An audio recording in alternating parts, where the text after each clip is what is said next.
I can mess with the volume this way or that way. This is Jim the Keys Bartender coming to you from Key Largo live. Once again. I don't know how that works. I don't get a lot of live listeners. I do know that it'll end up being recorded. And what the live does for me is that I get to put the description of what I'm going to talk to. And I got to adhere closely to the description once I put that in. Right? And I used to get some complaints from the listeners that I get too political. Here's a warning, I may get a little too political. But mainly it's about people not listening to each other. I've been guilty of it. And we live in a beautiful place like the Keys. Sometimes you have people that come into the restaurant, they're visitors, and they ask you a question, and you want to answer the question that you want to answer. You know, oh, well, it's beautiful down here. It's so crowded. People drive like shit. No, they were asking about what's a good thing to do down here. I got 2 small kids. Right? They may go, well, we want to go snorkeling or glass bottom boat or take a jet ski out. That's what they want to hear. But a lot of times people don't listen to what people are saying. And the people that are closest to you that ignore you. And sometimes it's because we're too emotional when we're talking. We're not choosy about the things that we talk about. Some people just get bored and they just don't want to talk about it and they just want it. And I used to take it personally. I still get the thing where people just turn me off. For this podcast. Right? It's the easiest thing not to listen, right? But I'm here almost, I was going to say every day. But I'm not here every day. I try to do it. And a lot of it is, for me, when I'm not listening, I'm thinking about what I want to say in response to something what I thought the perceived question was about. Like I'll be thinking when I'm going to ask you something and I'll be thinking, oh, what's the ultimate goal this person's asking? Instead of just waiting for the question, answering a question exactly. Right? Where's the bathroom? And then I'm pointing over to the right, over there. Oh, what do you like here? And then I'll go and say seafood or non-seafood, lunch or dinner. Am I really hungry? What did I eat for lunch? It's just like one of those things. What kind of drink should I get? Do you want a drink with alcohol in it or one without? That's the kind of questions I ask, and that's active listening, where you're listening to the person and you're trying to get the best information from them. And it's not always a question. Obviously, most things aren't questions. That people just want to tell you something, how their day was. When your wife comes home, you say, well, how was your day? How was work? Oh, tell me about it. How did it make you feel? Blah, blah, blah, blah. All those things. And you just listen. People love that stuff. They absolutely love it. So I'm attempting to become a better listener. And on the previous show, I was talking about building good habits. And things change. I did that with the gym. Last night, we went to bed at a decent time, but I just couldn't sleep all night. I was up. I have something crazy going on. I get this, feels like psoriasis with this. I get this uncontrollable itching. I don't have it now, but I'm laying in bed, I get it. It's crazy. So I was up and down like 4 times during the evening. Not with the peeing thing that happens with the old guys, I know that, but just getting up. And what I feel like when I don't get enough sleep nowadays is like almost an exhausted tube of toothpaste. Like squeezed out. Everything's gone. Don't have anything left.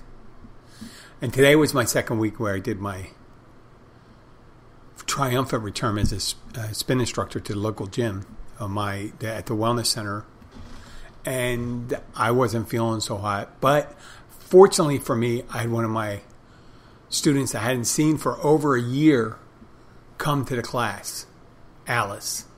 And I thought that was really nice. Alice is a couple years older than me, but she is she's energetic. She would be there for almost all my classes, and she's just upbeat and all that stuff. And I was so happy to see her. And I think when I'm tired and things like that, when I just saw her and asked her how she was, I don't know if I listened. I don't know. I listen sometimes when I'm tired and it kind of wrung out, like I said, from the night before. I am not as pleasant as I think I normally am. Is that correct? Because I think I'm a pleasant person to be around. I could be sarcastic. You can say a lot about me. I've been called an asshole, called a dickhead, called a jerk off. But I haven't been generally described as an unpleasant person. But I'm not, you could probably describe me as not a very good listener. And now, I'm going to try that. And I would like to try to listen to you guys if you talk to me. If I get some emails from you to jim@keysbartender.com. And the listenership is far flung now. It's all over the place. I mean, we have India, I have Taiwan, Hubei, Taiwan, decent sized city, fast growing city. Used to be agricultural city in Taiwan. Now I think it's semiconductors, things like that. Sounds like you're really happening there in Hubei, Taiwan. And I don't know, that could be a English speaking person there, or it could be a Taiwanese of, who's English speaking and they listen to the show. And they're trying to, they're just listening to stuff they want to know about the Keys. And people say, you know what, maybe I'm misinforming people. I'm not listening to them. They call the Keys bartender. And here I am talking about people not listening. I'm not really giving the people what they want. But I guess that's the name I picked, Keys bartender. Maybe it should put the old bartender. Because Keys bartender lends itself that we're going to talk about the Keys and things that happen. It's a nice day today. It's kind of partly sunny. I like to say partly sunny. Partly sunny is the glass half full. Partly cloudy is the glass half empty. Right? I'm trying to guess on that one. But neither here nor there. A lot of conversations you get in with people, they already have a preconceived notion. And that happens then in bars a lot. People come up and ask your opinion, and they're not ready to take your opinion objectively. They already have their own opinion. And they're just waiting to hear yours to see if they agree with it or not. And a lot of times, they're just looking for a confrontation, maybe. And they have all the information they want to hear from. They don't want to hear anything you have to say, because they get it from certain people, get their information from certain places. I think if some people get their information from the flashiest of and flimsiest of news sources that are pretty much, I don't want to call them propaganda, but the stories are tilted to a political slant. And the conservative people say, well, that's what all news is pretty much, news is tilted to a liberal or moderate stance. And they don't give an accurate airing out of the conservative or, right-wing views. Well, right-wing views seem tendency to get more like religious views nowadays. Talking to someone who has a firmly held belief about religion and they're coming to see you to have a discussion. They're not looking to have... I used to have a regular guy who used to come by, a Jehovah's Witness, doing their mission, whatever it's called, their mission or whatever. I've had Mormons come and do it, but they're very... Mormons are really...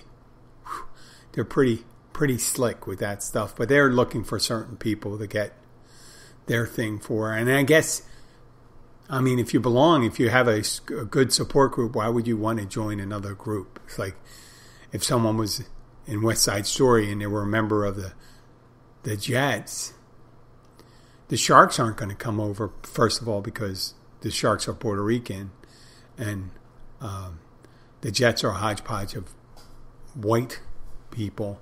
They're not going to try to convince them of that. But let's say you're Jehovah's Witness and stuff like that.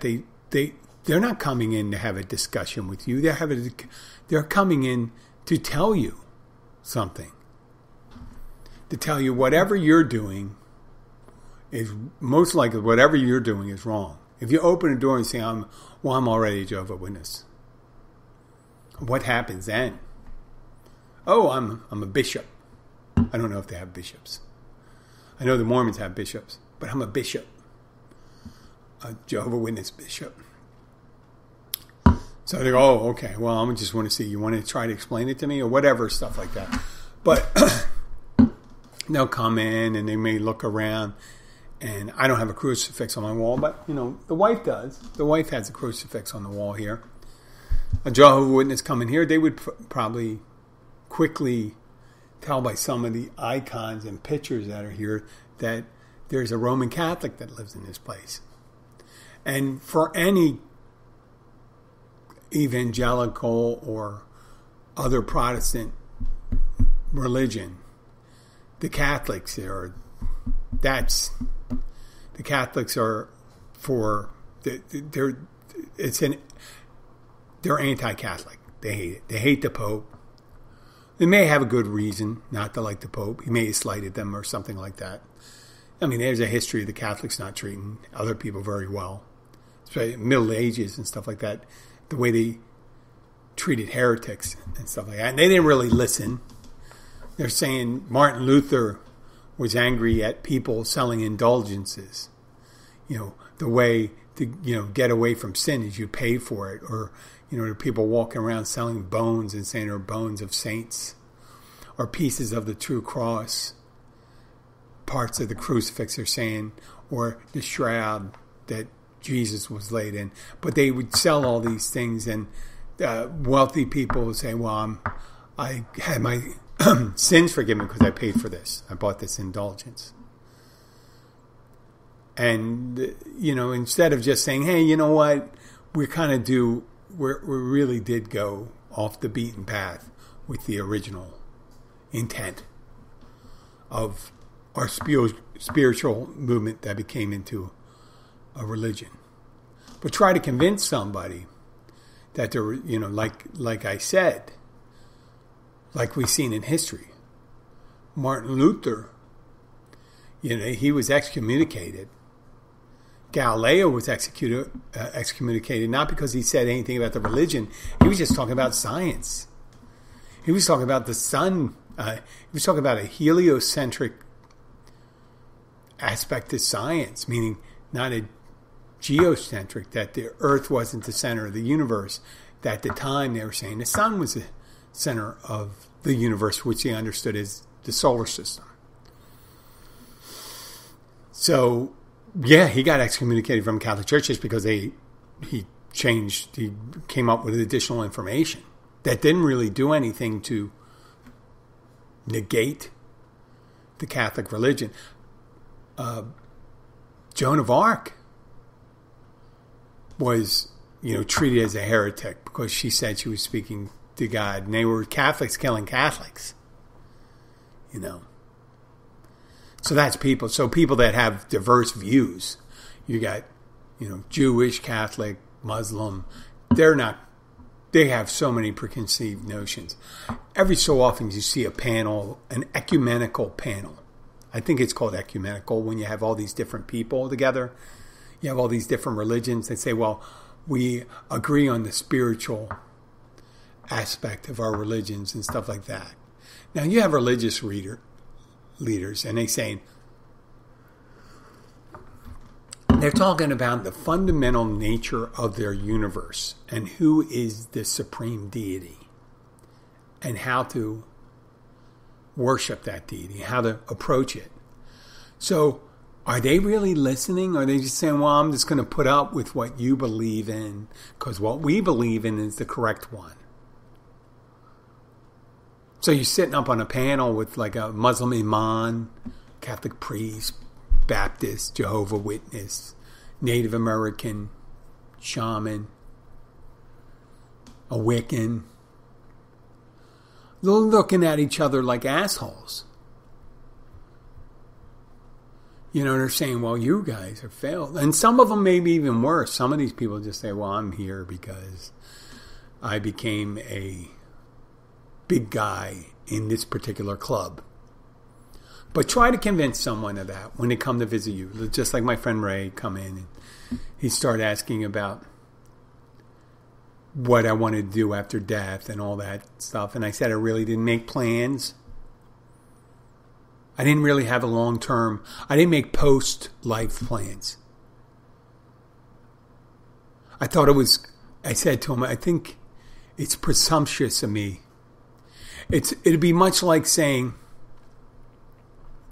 maybe 15 years ago, well, let's say 14 years ago, before I met Abby, that Scarlett Johansson was coming to town, to Miami, and me making plans to go, well, 15 years ago, she may have been too young. Let's say Charlize Theron. And me deciding to take reservations while she's coming to see me. Even though there is no evidence of it. Someone could have told me, say, hey, Charlize Theron is coming to town.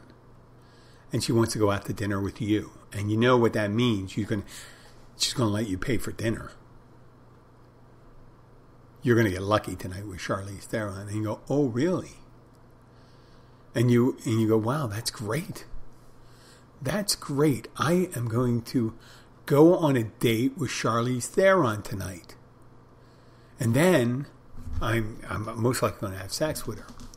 How do you know this? Well, this guy came and told me that. He assured me.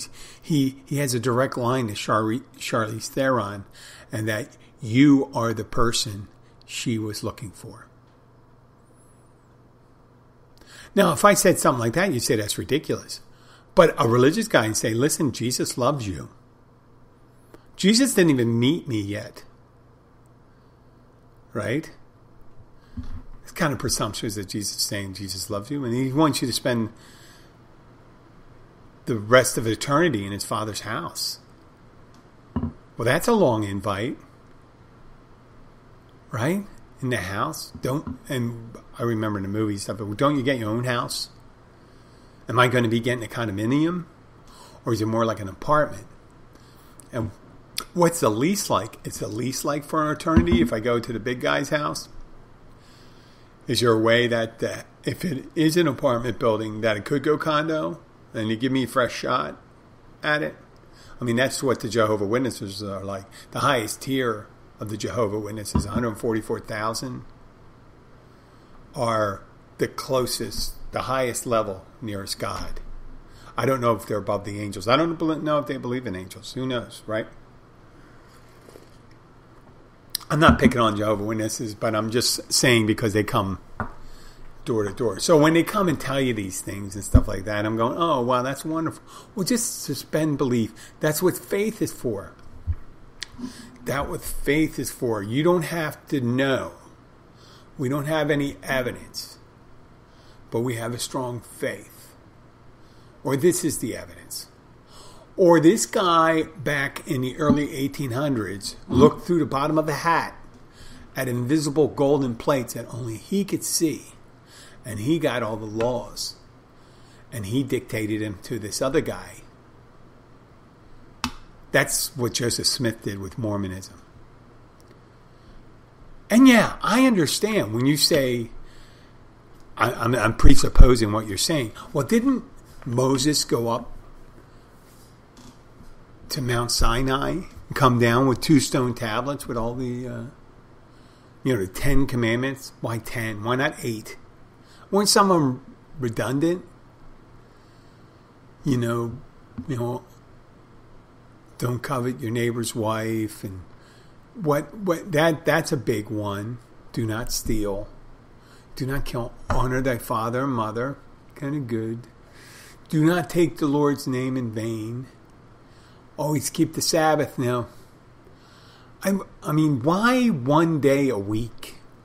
How interesting is that? Why do they have to do one day a week? And why does everyone have to do it? Because isn't prayer a personal thing? I don't understand it when a bunch of people are getting together praying. And you can say, hey, listen, we're going to be praying today. We're going to pray real hard. And this is what we're praying for. Well, I don't want to pray for that. I want to pray for this other thing. I want to pray for a new season of The Handmaid's Tale. Well, that's great for you, but I'm praying to see that we stop at Popeye's Chicken on the way home. See, everyone has their different agenda. Praying to God, and then people have their selfish reasons. Say, I'm just going to pray and do, I'm going to ask for my thing. What are you praying? Are you praying for someone else? Supposedly some people say, when you pray for someone else, that's when you get your prayers answered. You don't pray for yourself. You pray for someone else. And in the Catholic Church, they use a saint to intercede. It's like saying it's kind of like mafia if you think about it. So I'm going to get Saint Patrice to go and see God, and I'm going to pray to him, and he's going to pass on my message. And that message is, I really need to win this bet so I can pay off my 1987 Mint IROC. Yeah, that's how they do it. The saints intercede, and Mary intercedes. I guess Joseph's a saint. Saint Joseph. Mary, they don't call Mary. The Virgin Mary, they don't call a saint for some reason. She doesn't. Where is she on that? Right? I guess if I was back in school, that would have gotten my ass kicked on that question. I would go and say, is the Virgin Mary above the saint? I know it's kind of like it's the Father, the Son, and the Holy Ghost, and they kind of have it as a triangle, but you never hear the Holy Spirit. It's always, the Holy Spirit's always like represented by a bird, a dove, and Jesus, God's an old man, whatever, white beard, black beard, white guy, black guy, Asian guy, whatever you want to call him, and Jesus, who they happen to make in the Middle East, who happens to be a European-looking guy, a Northern European-looking guy, which doesn't make any sense because he's in the Middle East and he's Semitic. So,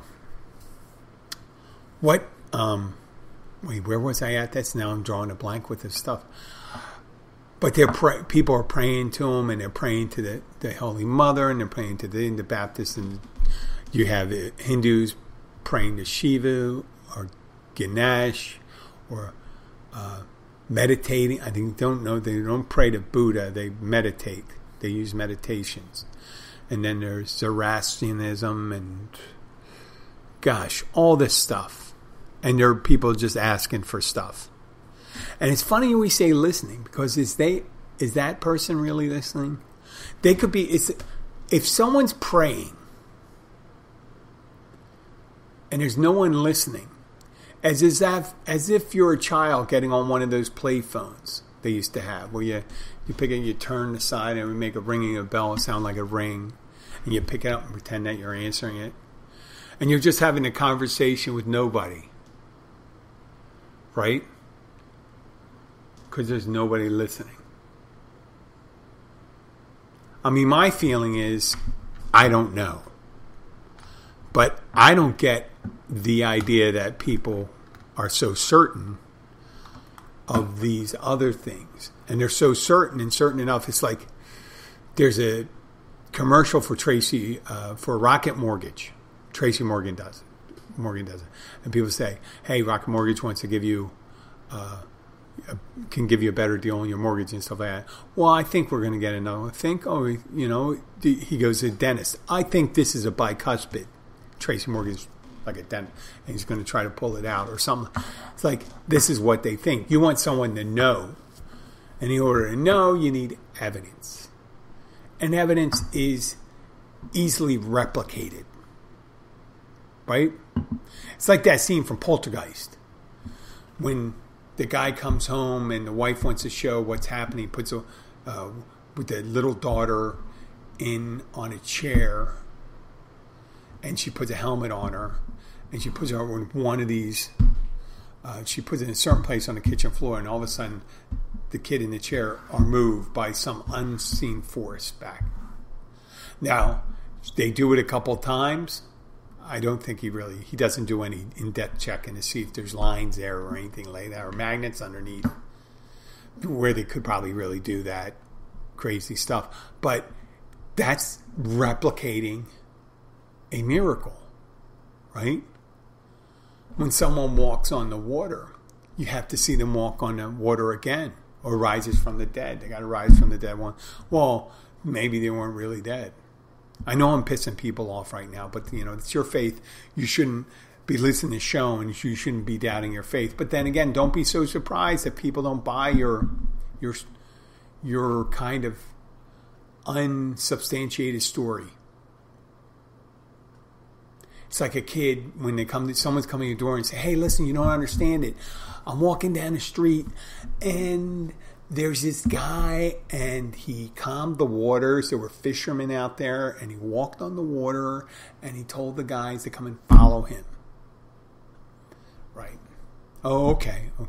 Yeah. And then, a couple months later, I saw this, that he was speaking to a large group of people and had limited supplies, and he multiplied it. So he made multitudes of the things they needed for food, for people to eat.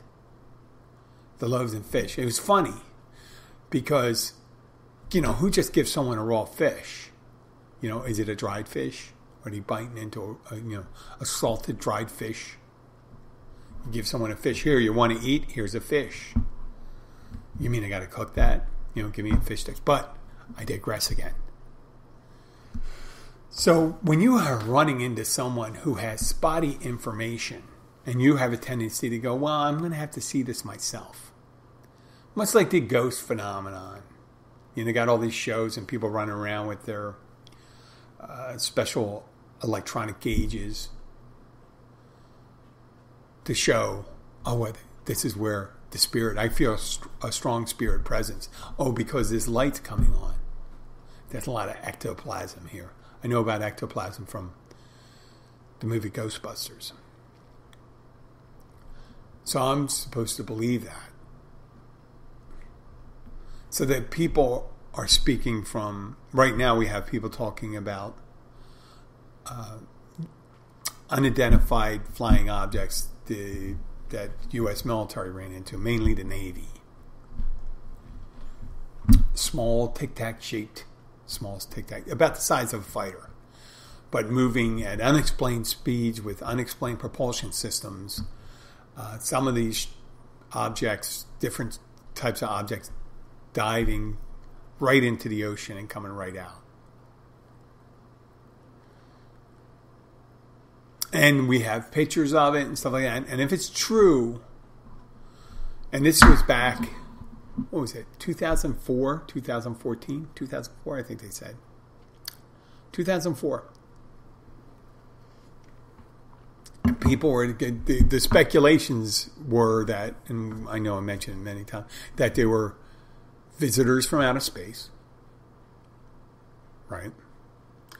Or a advanced technology held by a adversary or not revealed to us by an ally. And they're just putting it out, the shadow people, and they just show them that they're not. If it was an adversary, I think they might just go and say, hey, listen, we got this. This is our a new aircraft or whatever it goes 10 times faster than you can go faster than your missiles, and you have no defense against it. Well, then it would be game over. Why would there be any need for diplomacy anymore? Right? So I'm kind of poo-pooing that idea. Number 3, it's a elaborate prank. Elaborate. It could be our own government doing it. Who knows? But the main one, that one up top, if so many people believe it, are we being visited and and it's not the number one news story? Is it the true thing of people not listening? Or that, the temperature of Earth is going up like 2 degrees or a degree and a half in the next couple of years? Where some scientists believe it's a tipping point. People, they just don't believe it anymore. They just hear it and they don't believe it. But they'll believe some crazy bullshit that people that belong to my party drink the blood of children. They're pedophiles and drink the blood. Now, which party? Are you a cannibal or are you a pedophile? I mean, that doesn't sound like a widespread sexual movement where most people desired to kill the thing they want and or wanted to have sex with their object of affection and then drink their blood. An active person would quickly use up all their partners, right? It doesn't sound, first of all, it's crazy. It's a crazy idea. Because the first time someone does that, I think you'd lose a lot of support. So, that's not one of the things we're really into. You think, if you're crazy enough to think that, then it's hard to believe that you can even convince someone of that stuff. Or that the January 6th thing was just mainly tourist when they broke into the Capitol and overran the security there and stuff like that. It was just tourist. So it's really hard to convince people of, say, hey, listen, this is what we can replicate. And then whenever we make a mistake, when we have evidence of making a mistake, we come and we make a retraction and say, yeah, we made a mistake on this one.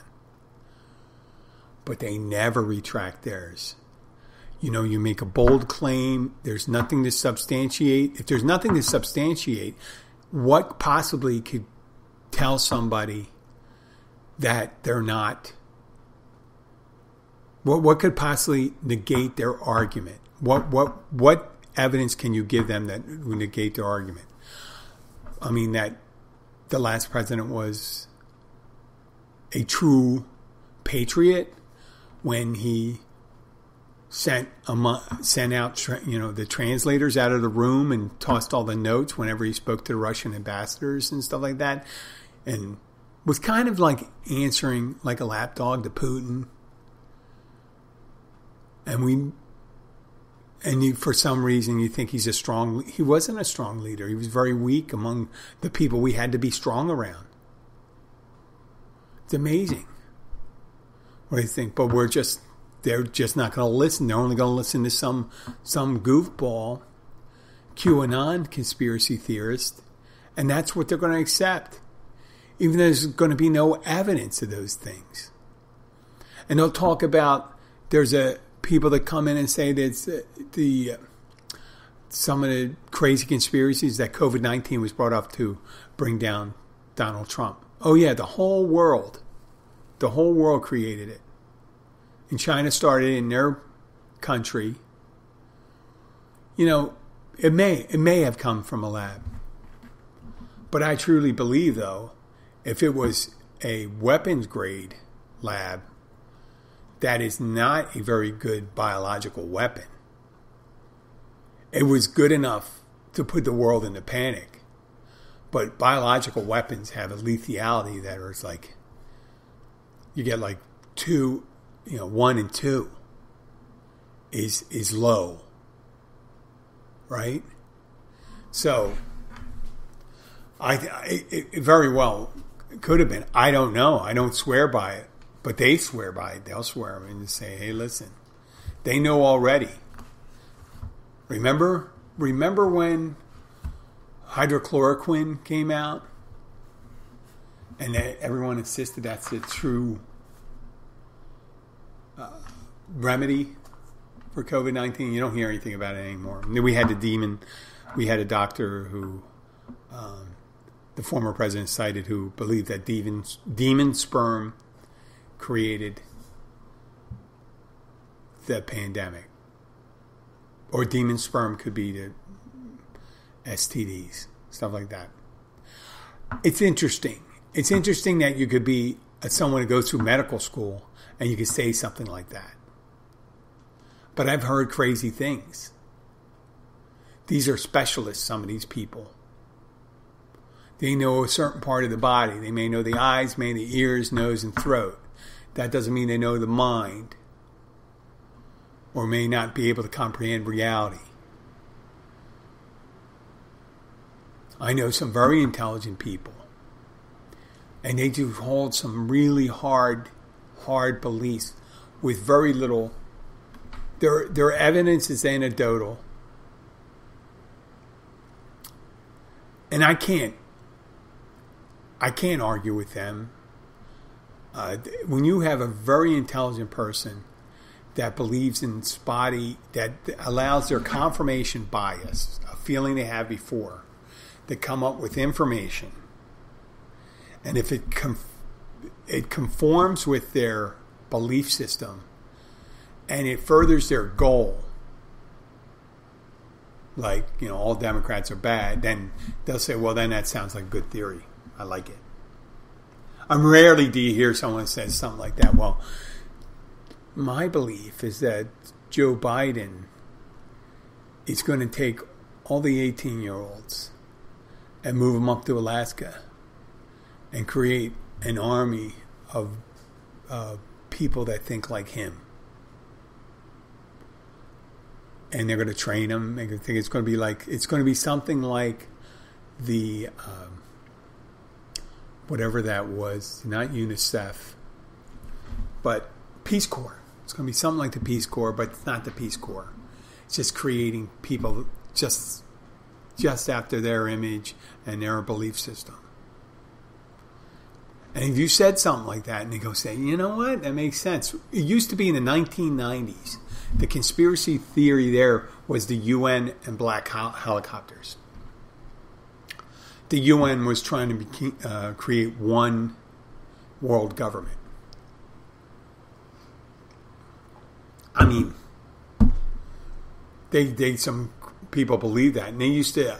There was a letter I found that was left. This guy left letters around, and he ended up killing people around. But I found one of the letters. I don't know if the letter was from him, but he printed them out, and he talked about how, was Bush Sr. was president at the time, and how the North Koreans were going to be landing certain amount of divisions in the Chinese and the Russians in the United States to take over the U.S. People spend all this time writing this information down. And I don't know where they got their information from. They didn't say they got it from any place in particular. It sounds like a science fiction writer. And that's what we have a lot of times. But people that don't know the truth. It's not that they can't tell the truth. They don't even know the truth anymore. Because they don't listen. They don't use critical thinking. Right now, the Texas legislature just passed a law that you could carry a gun without a permit. Now we'll see how that works out. But, I mean, imagine, because they're so pro-gun in Texas, they're probably not allowed to keep statistics at the hospitals. The state doesn't maintain statistics on how many people are killed by gunshot wounds. I guess we'll find out. But I kind of knew, you kind of knew gun control wasn't going. Now, we're going to play it out until it gets really horrible here. Because if Newtown, Connecticut didn't change people's views. I mean, after Newtown, Connecticut, that was the mass shooting that was at the elementary school, and all those little kids got killed. I mean, around that time, there was an Amish school where someone in Pennsylvania just came and lined up and killed a bunch of kids. You figure that if that didn't change it, Marjorie Stoneman Douglas here in Florida, the high school kids, or Aurora, Colorado, if that doesn't change it, what would change it? I mean, does everyone have to lose somebody and then realize when everyone has a gun, they say, oh, we're not any safer. Not having any safer. And that's just like, I guess nuclear weapons. They say, well, we can't let a lot of people have these nuclear weapons because not everyone knows how to, I mean, the U.S. and France and Russia and China, they blew up nuclear weapons, but they did it underground in the oceans and stuff like that, and then they realized they can't do any more testing because it's polluting. So they restricted that, and they said, well, listen, we're going to have the non-proliferation treaty so more people don't get nuclear weapons, because who knows, we won't be able to secure nuclear weapons. Sometimes a crazy guy gets it and starts shooting off. Much like a mass shooting. And right now they just figure if we can just pass something where everyone has to get a background check before they get a gun. Everyone gets a background check. There you go. If you got a history of violence and stuff like that, or you have mental illness, no gun for you. And there's some people that are against that. There's some people about that. They want to get the gun show clauses closed up, so people can't buy semi-automatic weapons or the bump stocks and shit like that. Which there's always something new. And people say, well, it really doesn't do, it really won't do anything. These laws won't really do anything. They won't really help you. But why not? I mean, if people are dying, why not do it? If it's not going to hurt you, how would it hurt? How does it hurt you? If you have to do a background check and you say, well, I had a problem with violence before. I just punched somebody every time I met them, so they won't let me have a gun. Well, that's the person you don't want to have a gun because they have outbursts of anger. So it's going to take a lot of listening for us to be able to come to some compromise. Right? I see the change needs to be made in myself. But if someone's holding on to some fantastic beliefs, and it's a minority-held belief. This QAnon thing is minority-held belief. And most people believe it's kind of screwball. But that does not help them believe it any less when you think it's screwball and crazy and stupid. You're not going to convince someone that they want to. If someone believes that a pizzeria hides a child sex ring, and it's all over the United States, and Hillary Clinton's involved, she's drinking blood and all this stuff, you're not going to be able to convince them of anything. They've already taken that red pill. They're gone. I mean, you might have a change. There may be a way to change them. I don't know. But they're still out there listening to it. They're listening. They're the ones that are listening. They're only listening to one thing. They're listening to a crazy uncle. And that could be me. Who knows? Well, I'd like to thank you for listening. Have a great weekend. We're rolling into Memorial Day weekend. I don't know if I'm going to do a show tomorrow. I might. But be careful out there. If you're coming down to Keys, check us out at the Catch Restaurant. Send me an email at jim@keysbartender.com. Like us on Facebook, Instagram. We're going to be probably having a couple of special guests next week. At least one. I know I keep on saying every week, but I won't. Thank you all listeners. Take care and have a good day.